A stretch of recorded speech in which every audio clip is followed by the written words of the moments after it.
Netherlands நாட்டில் உள்ள விட்கான் G நகரில் டாடா ஸ்டீல் செஸ் போட்டி நடைபெற்று வருகிறது. இதன் 4வது சுற்றில் இந்திய கிராண்ட் மாஸ்டரான இந்தியாவின் பிரக்ஞானந்தா, உலக சாம்பியனான சீனாவின் டிங் லிரனுடன் மோதி வெற்றி பெற்றார். இதன் மூலம் நடப்பு சாம்பியனை வீழ்த்திய 2வது இந்திய வீரர் என்ற சாதனையை படைத்துள்ளார் 18 வயதான பிரக்ஞானந்தா. இதற்கு முன்னர் இந்த சாதனையை 5 முறை உலக சாம்பியன் பட்டம் வென்ற விஸ்வநாதன் ஆனந்த் நிகழ்த்தியிருந்தார். இதன் மூலம் இந்தியாவின் நம்பர் 1 வீரராக உருவெடுத்துள்ளார் பிரக்ஞானந்தா. சமீபத்திய பணிநீக்க நடவடிக்கையைத் தொடர்ந்து நிறுவனத்தின் நடவடிக்கைகளை எளிமையாக்கும் வகையில் வரும் மாதங்களில் மேலும் பணிநீக்க நடவடிக்கைகள் இருக்கும் என்று கூகுள் நிறுவனத்தின் தலைமை செயல் அதிகாரி சுந்தர் பிச்சை கூறியிருப்பதாக தி வெர்ஜ் பத்திரிகை தெரிவித்துள்ளது. நிறுவனத்தின் ஊழியர்களின் கட்டமைப்பை மறுசீரமைப்பு செய்யும் நடவடிக்கையாக இந்த பணிநீக்க நடவடிக்கைகள் அமைந்தன. இந்த நடவடிக்கையின் போது பிட்பிட் இணை நிறுவனர்களான ஜேம்ஸ் பார்க் மற்றும் எரிக் பிரைட்மானும் நீக்கப்பட்டனர் என்பது குறிப்பிடலாம். ஏடன் வளைகுடாவில் மார்ஷல் தீவு கோடியுடன் இருந்த வணிகக் கப்பலில் இருந்து வந்த அவசர அழைப்புக்கு பதிலளித்த INS விசாகப்பட்டினம் போர்க்கப்பல் அந்த வணிகக் கப்பலை மீட்டு உதவியுள்ளது. பாதிக்கப்பட்ட கப்பல் அப்பகுதியில் அடையாளம் தெரியாதவர்களால் ட்ரோன் தாக்குதலுக்கு உள்ளாகியிருந்தது. தாக்குதலுக்குள்ளான கப்பலில் 9 மாலுமிகள் உட்பட 22 பணியாளர்கள் இருந்தனர். இந்த தாக்குதலில் யாருக்கும் காயம் ஏற்படவில்லை. அரபிக் கடல் பகுதியில் சோமாலியா வழியாக செல்லும் கப்பல்களுக்கு பலவிதமான அச்சுறுத்தல்கள் ஏற்பட்டுள்ளன. ஏமன் நாட்டைச் சேர்ந்த ஹவுதி தீவிரவாதிகள் சரக்கு கப்பல்களை ட்ரோன் மூலம் தாக்கி வருகின்றனர். இதனால் இப்பகுதியில் வணிகக் கப்பல் போக்குவரத்து மிகவும் கவலையளிக்க கூடியதாக மாறியுள்ளது. இதனிடையே அரபிக் கடல் பகுதியில் 4 போர் கப்பல்கள் ரோந்து செல்ல இந்திய கடற்படை உத்தரவிட்டுள்ளது குறிப்பிடத்தக்கது. ஆந்திரா விஜயவாடாவில் நிர்மாணிக்கப்பட்டுள்ள 125 அடி உயர டாக்டர் PR அம்பேத்கர் சிலையை வெள்ளிக்கிழமை ஜனவரி 19 ஆந்திர பிரதேச முதல்வர் YS ஜெகன் மேலோகன் ரெட்டி திறந்து வைக்கிறார். வரலாற்றுச் சிறப்பு மிக்க ஸ்வராஜ் மைதானத்தில் நிறுவப்பட்டுள்ள இச்சிலை அங்குள்ள அம்பேத்கர் ஸ்மிருதி வனத்தில் 81 அடிப்பிடத்தின் மேல் 125 அடி உயர உருவச்சிலை அமைக்கப்பட்டுள்ளது.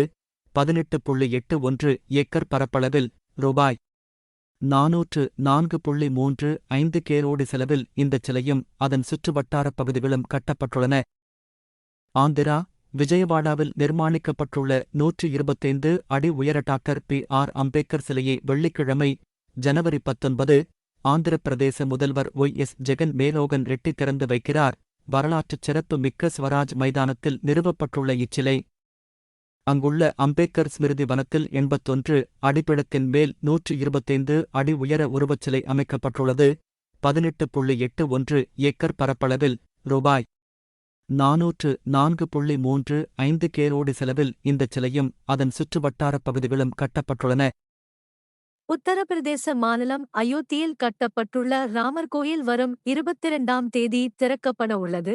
இந்நிலையில் ராமர் கோயில், கணபதி, ஹனுமன், ஜடாயு, கேவத்ராஜ் மற்றும் ஷாப்ரி ஆகிய 6 நினைவு அஞ்சல் தலைகளை பிரதமர் நரேந்திர மோடி நேற்று வெளியிட்டார்.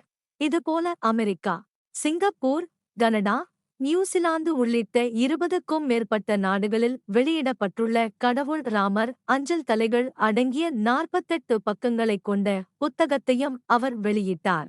தில்லி தமிழ்ச்சங்கம் சார்பில் டெல்லியில் 2 நாள் சர்வதேச திருக்குறள் மாநாடு வரும் பிப்ரவரி முதல் வாரத்தில் நடைபெறவுள்ளது. இந்த மாநாட்டை பிரதமர் நரேந்திர மோடி தொடங்கி வைத்து உரையாற்றுகிறார். தமிழக முதல்வர் MK ஸ்டாலினுக்கும் இந்த மாநாட்டுக்கு அழைப்பு விடுக்கப்படவுள்ளது. ஆளுநர்களாக இருக்கும் தமிழர்களான சி. ராதாகிருஷ்ணன், தமிழிசை சவுந்தரராஜன், எல். கணேசன், மத்திய அமைச்சர்கள் நிர்மலா சீதாராமன், எல். முருகன் உள்ளிட்டோரும் பங்கேற்க உள்ளனர். உலக மொழிகளில் தமிழ் பழமையானதாக இருப்பினும் இதை சம்ஸ்கிருதம், இந்தி உள்ளிட்ட மொழிகளின் அறிஞர்கள் ஏற்றதில்லை. நாடு சுதந்திரம் பெற்றது முதல் ஆட்சியிலிருந்த இந்திய அரசுகளும் தமிழை உலகின் பழமையான மொழியாக கருதியதில்லை. கடந்த 2022 வாராணசியில் காசி தமிழ்ச் சங்கமத்தை மத்திய கல்வித்துறை நடத்தியது.